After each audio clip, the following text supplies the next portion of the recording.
today I want to talk about a few things in preparation for the creativity challenge, the Creatify Creativity Challenge.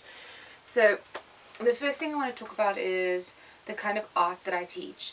So I've often said that I'm not an art therapist, but the methods and the intention with which I teach my sessions, and for those that show up in the sessions, is to really connect deeply to yourself. So it can be therapeutic, and we function from the space of connecting to the intuition when making art.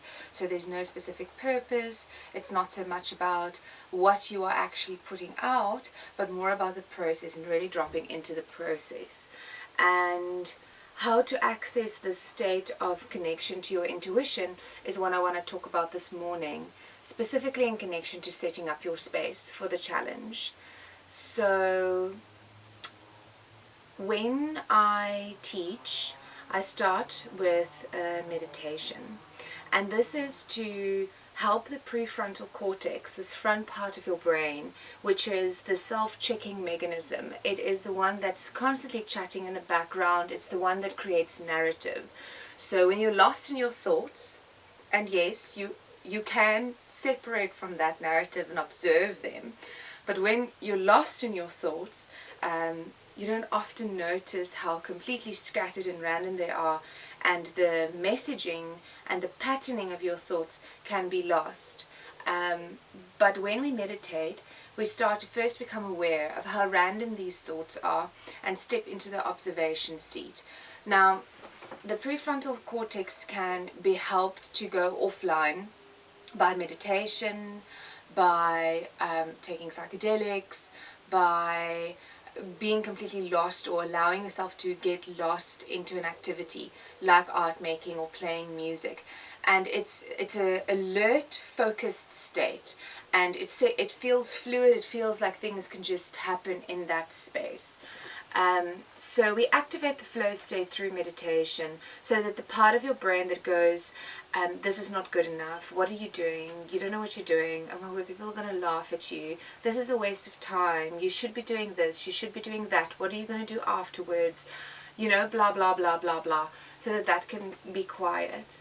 And the way that our scenery, or the space that we create for our creativity, can also help us to get into flow state is by having certain rituals in place. So in Create Space, the online art classes that I teach, and in my work with one-on-one sessions with creatives, I often talk about the creative ritual. So setting up a ritual around going into a creative space can also help you to drop into a flow state. So burning something specific, if you have an incense or an essential oil or a smudge stick that you like, or a candle with a scent, burn a specific scent for yourself, a specific taste, having a specific tea, maybe a herbal tea, something that helps with alertness, with clarity, with calm, maybe something with lavender in. I like to burn lavender, eucalyptus and rosemary. This is what I call my creative light, the smudge sticks that I burn in my sessions, because lavender calms, rosemary helps with mental alertness, and eucalyptus clears. So just to kind of create a nice scented space, but also so that your brain can start associating that specific scent with being creative and dropping into a creative flow state. Same with the taste, same with the sound. So if you have a specific playlist that you really like, that's really inspiring, I recommend playing that playlist when you start kind of getting your things ready. And then what's really nice for this challenge is to create a section in your house, and it doesn't have to be a massive space, but a space where you can make a mess. So every day for 10 days we're going to commit to do something creative, and that is really nice to then have a space that you don't have to constantly pack up. And setting up the space is often where a lot of creatives get stuck or blocked. Everything has to be perfect, you have to clean everything, all the brushes have to be standing in a specific way, you have to have your paints lined up, and then you spend hours and hours and hours setting up your space, and then the muse is gone. Or you get stuck in the perfection, and then you start cleaning the rest of the house, and by the time you've cleaned everything, you're depleted and you don't have energy to make something. So I want to encourage you to not get too attached to what it looks like. It's more a space where you allow yourself to make a mess, to experiment, and to leave it disrupted, so that if you mix paints that you really like and the next day in the challenge you have a feeling you're going to want to use those paints again, it's all set up. You can just play the video, read the instructions and go. So create a space for yourself with a special scent, a special taste, considering a special sound, and maybe you also have a special apron, anything that can kind of give your body the hint that, okay, now I'm dropping into the space for myself to be creative. And then in terms of materials, I'm going to be giving a list of materials a little bit closer to the time, but you can work with what you have. So if I'm working ink, I'm using ink in one of the instructions or in one of the prompts, and you don't have ink but you have food coloring, play with food coloring. It really doesn't matter.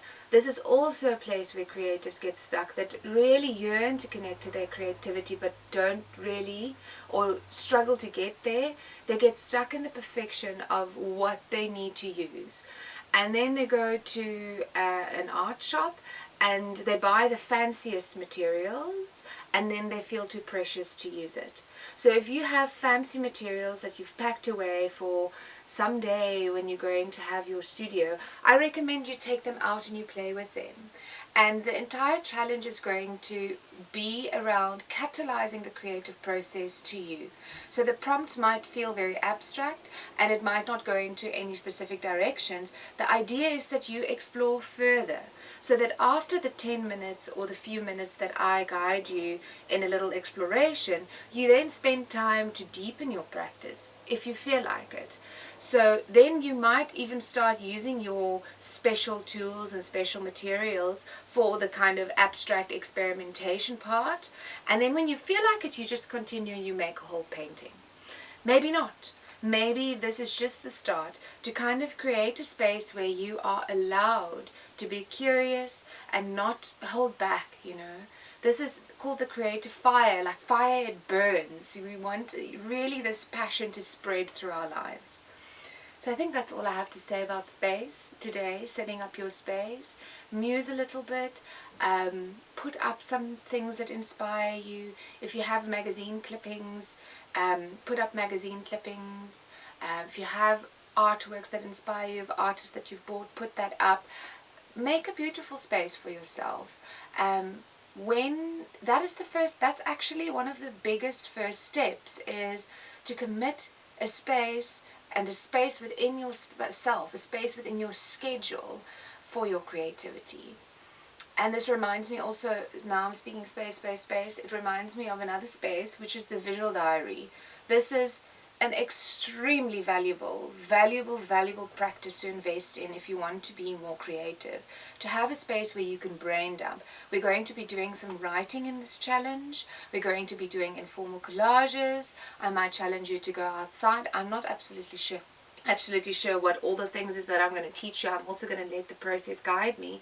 But I might challenge you to go outside, and then having a visual diary, which is essentially a space where you can write, dump, collage, paint. You know, if you have anything inspirational, write it down. So you can either bind your own book, which is very easy. I also teach bookbinding every now and again, and it's really nice to kind of take scrap paper and paper that's special to you and bind your own journal, or buy a journal. And it, again, doesn't have to be a fancy art journal. It can be a plain Jane journal. It can also be one with lines, and then I'm going to encourage you to work over the lines, to write in circles, to not write linearly. Sometimes things like normal books that we used to use in school remind us of that space, and then it can actually re-trigger us in certain areas where we felt limited. That's why it's nice to have a blank book, or I use all the pages that is at the bottom of my painting space. At some point when they have a lot of marks and some chacha things on them, I cut them all up and I bind books with them, because then I'm not attached and they already have mess on them, so it's really an inspiring space. So visual diary, get your space ready, invest in a sensory experience for your creativity, and start aligning with this intention to make this a special, playful time for yourself. Have a great day.